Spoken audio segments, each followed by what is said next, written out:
Mateus 14. Por aquele tempo, Herodes, o tetrarca, ouviu os relatos a respeito de Jesus e disse aos que o seguiam: Este é João Batista. Ele ressuscitou dos mortos. Por isso, estão operando nele poderes miraculosos.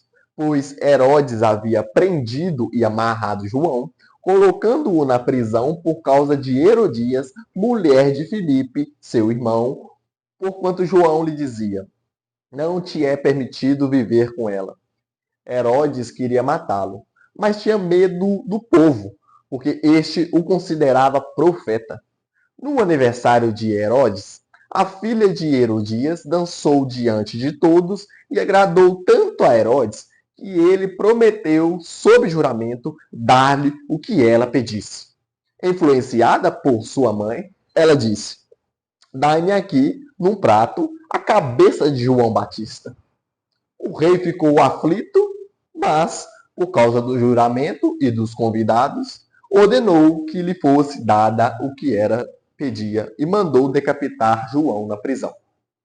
Sua cabeça foi levada num prato e entregue à jovem, que a levou à sua mãe.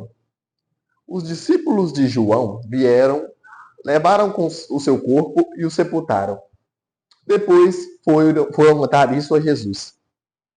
Ouvindo o que havia ocorrido, Jesus retirou-se de barco, em particular, para um lugar deserto. As multidões, ao ouvirem falar disso, saíram das cidades e o seguiram a pé. Quando Jesus saiu do barco e viu tão grande multidão, teve compaixão deles e curou os seus doentes. Ao cair da tarde, os discípulos aproximaram-se dele e disseram: Este é um lugar deserto e já está ficando tarde. Manda embora a multidão para que possam ir aos povoados comprar comida. Respondeu Jesus: Eles não precisam ir. Deem-lhes vocês algo para que eles possam comer. E eles lhe disseram: Tudo o que temos aqui são 5 pães e 2 peixes. Tragam-no aqui para mim, disse ele. E ordenou que a multidão se assentasse na grama. Tomando os 5 pães e os 2 peixes, e olhando para o céu, deu graças e partiu os pães. Em seguida, deu aos discípulos e eles à multidão. Todos comeram e ficaram satisfeitos, e os discípulos recolheram 12 cestos cheios de pedaços que sobraram.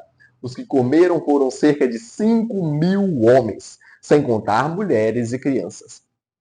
Logo em seguida, Jesus insistiu com os discípulos para que entrassem no barco e fossem adiante dele para o outro lado, enquanto ele despedia a multidão.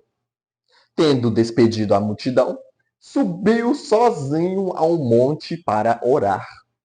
Ao anoitecer, ele estava ali sozinho, mas o barco já estava a considerável distância da terra, fustigada pelas ondas, porque o vento soprava contra ele. Alta madrugada, Jesus dirigiu-se a eles andando sobre o mar. Quando o viram andando sobre o mar, ficaram aterrorizados e disseram: É um fantasma! E gritaram de medo. Mas Jesus imediatamente lhes disse: Coragem, sou eu. Não tenham medo. Senhor, disse Pedro, se és tu, manda-me ir ao teu encontro por sobre as águas. Venha, respondeu ele. Então Pedro o saiu do barco, andou sobre as águas e foi na direção de Jesus. Mas, quando reparou no vento, ficou com medo e, começando a afundar, gritou: Senhor, salva-me! E imediatamente Jesus estendeu a mão e o segurou. E disse: Homem de pequena fé, por que você duvidou? Quando entraram no barco, o vento cessou. Então os que estavam no barco o adoraram, dizendo: Verdadeiramente, tu és o Filho de Deus. Depois de atravessarem o mar, chegaram a Genezaré. Quando os homens daquele lugar reconheceram Jesus, espalharam a notícia em toda aquela região e lhe trouxeram seus doentes. Suplicavam que apenas pudessem tocar na borda do seu manto, e todos os que nele tocaram foram curados. Deus abençoe.